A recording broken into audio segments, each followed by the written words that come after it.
Salut tout le monde!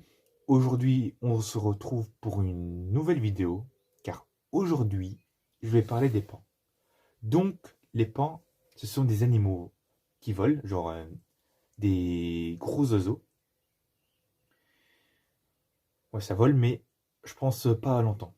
Donc, entre mâle et femelle, il y a une grosse différence avec les paons. La femelle a une couleur grise et un petit peu blanc. Le mâle a une couleur bleue et vers ses plumes, couleur verte. Du coup, la femelle, c'est petit et le mâle, c'est grand. Donc les pans, entre le début du printemps et le début de l'automne, ça braille juste pour attirer les femelles. Mais quand un pan braille, on entend une longue distance, à peu près 1 kilomètre. Du coup, quand ce pan a une technique de draguer, du coup il va soulever sa plume comme ça, et c'est là qu'on va voir ses dessins des yeux. Peut-être que les animaux croient que ce sont vraiment des vrais yeux. Et ça, quand le pan, après, il danse devant la femelle avec ses dessins de yeux qui bougent, c'est juste pour genre draguer la femelle et ça peut impressionner la femelle. Mais des fois ça marche pas et des fois ça marche. Donc après, après certains ils pensent que aussi les pans sont méchants, mais en fait quand un pan c'est méchant, c'est juste pour se défendre en fait. Ils se défendent en cas de danger et au cas où ils ont des œufs pour garder les futurs petits, bah du coup s'il y a un animal qui approche, le pan il va se mettre à attaquer. Et quand ça attaque, ça fait des pics. Enfin, ça fait des piqûres. Enfin, ça fait très mal, je pense. Ça doit faire très mal en plus. Et si ça passe. Mais après, ça se passe faire entre tous les animaux. Je pense que ça se défend bien, ces animaux-là. Donc, ils disent quoi là? Moi, je suis un petit peu sur internet et puis ça parle des pans. Moi, je vois entre 7,5 mètres carrés, c'est ça qu'ils disent. Enfin, bref. Donc, les pans, je pense que ceux qui veulent acheter les pans et mettre dans leur jardin, d'abord, avant de mettre dans le jardin le pan pour acheter, il faut surtout avoir l'autorisation parce que si on ne va pas prévoir aux voisins qu'on a un pan, ils vont pas être contents parce que en fait les pans, vous savez que ça peut, enfin certains savent pas, certains savent pas, je sais pas pourquoi je dis vous savez. Donc les pans ça peut briller toute la journée, du matin jusqu'au soir. Et donc du coup les pans ça fait que ça. Toutes les heures, même tous les minutes, toutes les secondes, elles font que broyer pour juste attirer la femelle. Donc je pense que si le mec avait un pan dans son jardin, et puis tous les voisins s'étaient pas prévenus qu'il y a un pan qui a été acheté, ils vont pas être d'accord les voisins, parce qu'ils vont se dire qu'ils ne peuvent plus que le pan brille tellement fort, parce que si ça brille à distance les pans.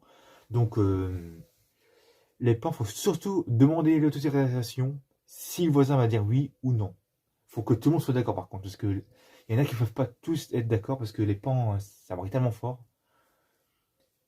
Puis, parce que après, je pense que, comme je viens de dire, que les pans, ça braille de début de printemps jusqu'à la fin d'automne. Donc, certains, ils risquent pas d'apprécier que le pan fasse beaucoup de bruit.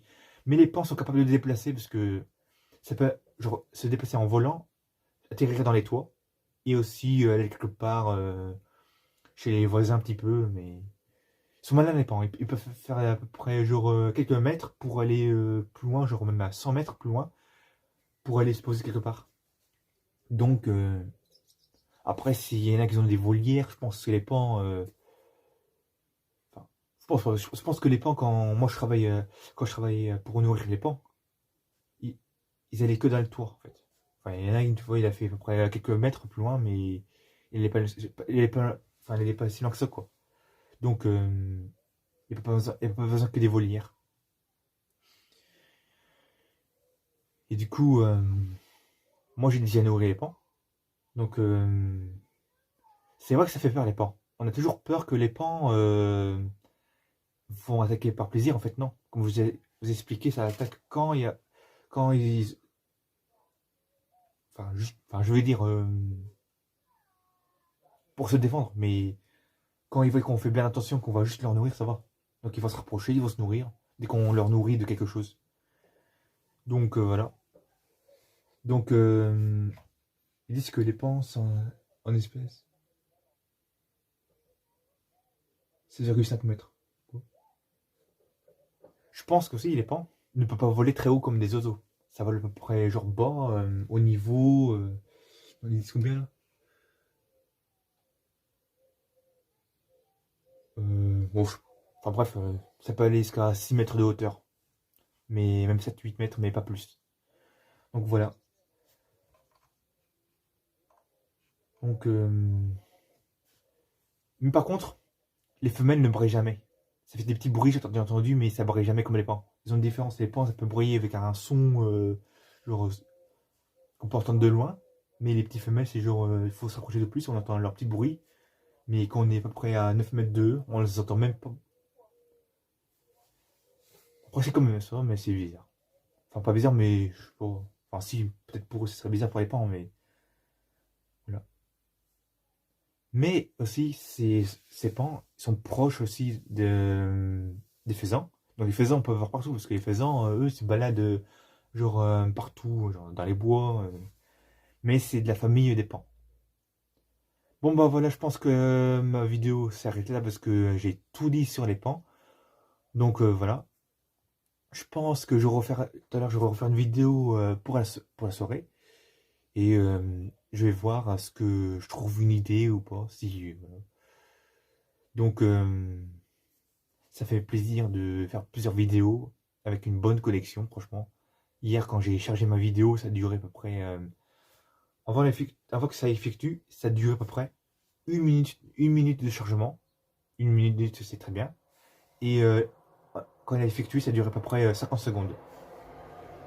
Bon, après, quand ça effectue, on a l'impression de ressentir avoir 1 minute 50. Donc voilà. Ciao!